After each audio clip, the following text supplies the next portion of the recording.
할렐루야! 하나님의 크신 사랑이 이 새벽에 우리 가운데 가득한 줄 믿습니다. 오늘 우리는 요한복음 15장 18절로 19절의 본문을 통하여 나의 소속은 어디인가 라는 제목으로 하나님의 말씀을 함께 나누도록 하겠습니다. 우리는 계속해서 예수님의 생애 마지막 고별 설교의 내용을 묵상하고 있습니다. 제자들과 이별의 시간이 가까울수록 제자들을 더욱 사랑하는 마음으로 예수님께서는 메시지를 전합니다. 너희는 꼭 내 안에 거해야 된다. 그래야 산다. 나를 사랑하라. 그래야 산다. 나의 가르침을 기억하고 살아라. 그래야 산다. 제자들은 정확히 그 의미를 알지 못했지만 주님의 간절함은 느낄 수 있었습니다. 이제 주님은 이 세상이 제자인 너희들에게 어떻게 대할 것인가를 말씀하십니다. 18절입니다. 세상이 너희를 미워하면 너희보다 먼저 나를 미워한 줄 알라.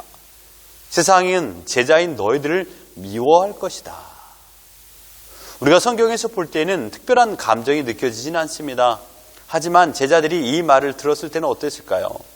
여기에서 미워하다라는 단어는 미세오, 헬라어인데 이 뜻은 혐오하다, 배척하다라는 뜻이고요. 더 강력하게 원수로 여기다라는 의미로 사용되는 단어입니다. 세상이 제자들 향하여 미움의 단계가 어느 정도인지를 아시겠습니까? 원수처럼 대한다라는 것입니다. 제자들은 이 단어의 의미를 알았습니다. 제자들 자신이 무슨 잘못을 한 것이 있습니까? 이스라엘 유대인의 가문으로 태어나 각자의 삶을 살다가 예수님의 제자가 된 것이 원수 취급받을 만한 잘못입니까? 예, 여러분 그렇습니다. 유대인들을 조종하고 있는 무리는 대제사장이 아닌 실제적으로 하나님과 원수인 마귀 사탄이기 때문입니다.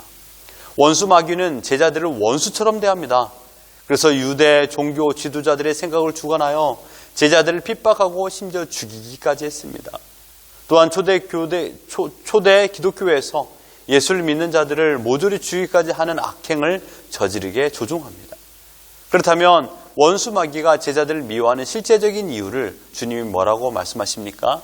18절 하반절에 나를 미워한 줄 알라. 주님을 원수로 대했기 때문에 제자들도 원수로 대하는 것입니다. 19절을 보십시오. 너희가 세상에 속하였으면 세상이 자기의 것을 사랑할 것이나 너희는 세상에 속한 자가 아니요 도리어 내가 너희를 세상에서 택하였기 때문에 세상이 너희를 미워하느니라. 주님은 제자들에게 정체성에 대하여 정확히 말씀하십니다. 너의 정체성을 너희가 지금은 모르지만 이후로는 너의 정체성이 무엇인지 알 것이다. 너희는 세상에 속한 자들이 아니라 나에게 속한 자들이다 라고 가르쳐 주신 것입니다. 세상이 제자들을 원수로 여기는 이유는 제자는 이 세상에 속한 자들이 아니라는 한 가지 이유 때문입니다. 제자들은 로마의 지배를 받는 이스라엘에 살고 있는 연약한 시민에 불과합니다. 그러나 제자들은 세상에 소속한 존재들이 아니라 예수 그리스도에게 속한 자들입니다. 제자들은 자신이 예수님을 선택한 것으로 생각했습니다. 당시 많은 선생들이 있었죠. 유대 율법을 가르치던 율법사도의 선생이었습니다. 세례 요한도 훌륭한 선생으로 많은 제자들이 있었습니다. 바리새인, 서기관, 유대 종교 지도자 모두가 자부할 만한 가르침을 가지고 있던 자들이었습니다. 그 가운데 선생들의 학식과 품격을 검토하고 선생들을 선택하고 선택한 선생들의 가르침을 받는 문화상이 되고 그 이후에 온전한 제자가 됩니다. 예수님의 제자들도 자신들이 예수님을 선택한 것으로 생각했습니다. 그러나 주님은 반대로 말씀하십니다. 19절에 보면 도리어 내가 너희를 세상에서 택하였다. 이 말의 원해석을 보면 내가 너희를 세상 밖으로 불러냈다 이것입니다. 세상에 소속되는 것을 허용하지 않고 예수님께서 친히 제자들을 세상으로부터 불러내신 것입니다. 주님은 제자들을 세상과 분리시킨 것입니다. 세상을 벗어나 사는 것이 아니라 세상에 살지만 세상에 속하지 않는 인생을 살도록 부르신 것입니다. 이것이 오늘 본문의 전반적인 내용입니다. 오늘 우리는 이 본문을 통하여 한 가지를 묵상하기를 원합니다. 사랑하는 성도 여러분, 여러분의 소속은 어디입니까? 국적을 물어보는 것이 아닙니다. 신분을 물어보는 것도 아닙니다. 재력과 학력을 물어보는 것도 아닙니다. 내가 과연 하나님의 부름받은 백성, 즉 성도에 소속된 사람이라는 것을 여러분 아십니까? 우린 세상에서 부름받은 하나님의 백성입니다. 예수님께서 제자들을 세상에서 부르신 것처럼 우리 또한 창세전에 하나님께서 그리스도 예수 안에서 우리를 부르셔서 하나님의 친백성 삼아주셨습니다. 오늘 본문을 의가하여 본다라면 원수 마귀도 우리가 어디에 소속되어 있는지 알고 있는데 정작 우리가 우리 자신의 소속을 모르고 살고 있다는 것이 커다란 문제입니다. 아버지가 있음에도 불구하고 고아처럼 살고 있습니다. 아버지가 왕임에도 불구하고 비천한 거지와 같은 존재로 살고 있습니다. 나를 살리기 위하여 독생자 아들 예수 그리스도가 십자가에 달려 죽을 정도로 하나님의 사랑받는 자녀임에도 불구하고 아무도 나를 사랑해 주지 않아 라는 낮은 자존감으로 원망과 불평 속에 하루하루를 살아가는 비천한 존재가 되어버렸습니다. 왜 많은 성도들이 힘없이 살아간지 아십니까? 자신이 어디에 소속되어 있는지를 모르고 있기 때문입니다. 오늘 주님께서 제자들에게 강력하게 말씀하신 것을 기억하십시오. 너희가 사는 세상은 너희를 미워할 것이다. 원수처럼 대할 것이다. 왜냐하면 너희는 나의 소속된 백성이기 때문이다. 그러니 더욱 나에게 소속된 소속감을 가지고 살아야 된다라고 말하고 있습니다. 이것은 두려움을 이길 수 있는 안정감을 주는 주님의 사랑입니다. 소속감이 강할수록 안정감을 느낍니다. 세상에 가장 위험한 상태가 나는 아무도 소속된 곳이 없다고 느낄 때입니다. 그래서 나의 이름을 불러주고 나에게 관심을 가져주고 나와 함께 있어주는 사람들에게 마음을 줍니다. 그 집단이 설령 범죄 집단이라 할지라도 그것을 좋다라고 말합니다. 범죄 집단에 가입한 사람들이 이야기를 들어보면 이렇게 말합니다. 나에게 관심을 가져준 사람은 이 사람들 뿐이 없었습니다. 부모도 형제도 나의 이름을 부르지 않고 관심이 없는데 이들은 설령 범죄 집단이라 할지라도 나를 챙겨주고 나에게 관심을 가져줬습니다. 이것이 소속감이 주는 강력한 힘입니다. 하나의 예로 말씀드렸지만 세상의 범죄 집단에 소속되었어도 이러한 존재감과 안정감을 느끼는데 하물며 우리가 천지를 지으신 예수 그리스도에 소속된 제자라니 얼마나 대단한 은혜입니까? 19절을 다시 한번 보십시오. 너희는 세상에 속한 자가 아니요 도리어 세상에서 나의 택함을 입은 자라고 했습니다. 그러나 너무도 슬픈 현실은 지금 내가 누구의 소속이 된지 모르고 살고 있다는 것입니다. 아니 알고는 있습니다. 예수님을 믿기 때문에 신자라고 예수님 소속이라고 알고 있습니다. 하지만 현실의 삶에서는 예수님과 전혀 상관없는 삶을 살고 있습니다. 예수님의 향기가 나타나지 않습니다.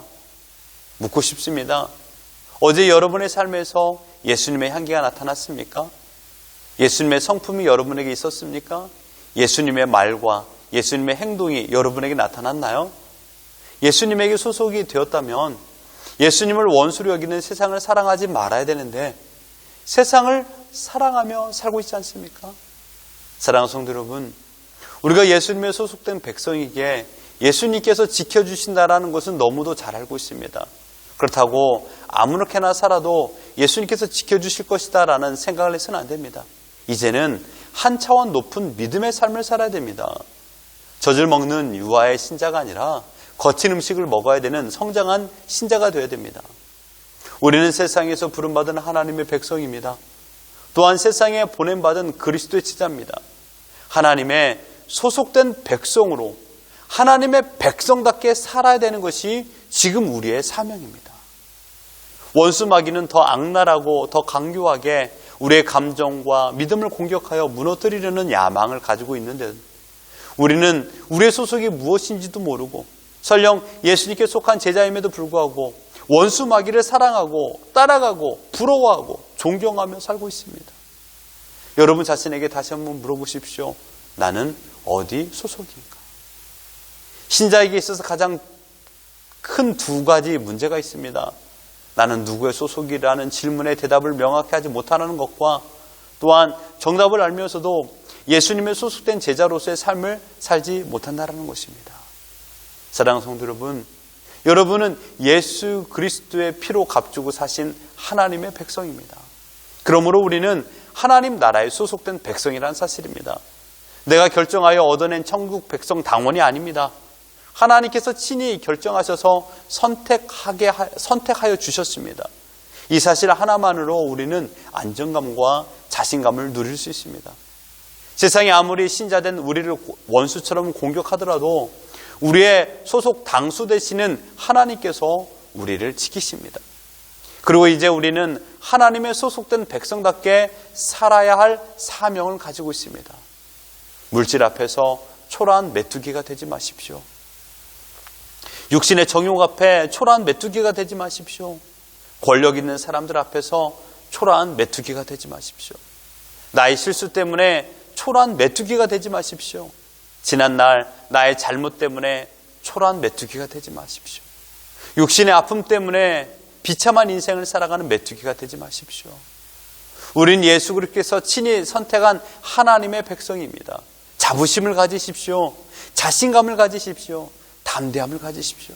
성경에 기록된 예수님 보혜사 성령을 우리에게 보내주신 이유는 바로 우리가 누구의 소속인가를 바로 알게 하기 위한 것입니다. 매일마다 성경을 읽고 깨달음을 주신 이유, 너가 누구의 소속인지 아느냐라는 것입니다. 너는 목자가 있다라는 것입니다. 너는 온전히 포도나무에게 붙어 있어야 된다. 너의 소속은 포도나무다.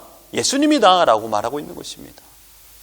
매일마다 우리에게 깨달음을 주신 성령님의 깨달음의 목적, 너는 너의 것이 아니라, 너는 너 스스로 인생을 살아가는 존재가 아니라 하나님의 백성이다 라는 것을 깨닫게 하는 것입니다. 이 깨달음을 가지고 살 수 있도록 힘과 용기를 주시는 분이 성령님이십니다. 사랑하는 성도 여러분, 우리를 선택하여 주신 하나님께 감사하십시오. 오직 우리의 주인 되시는 하나님의 뜻대로 살아가십시오.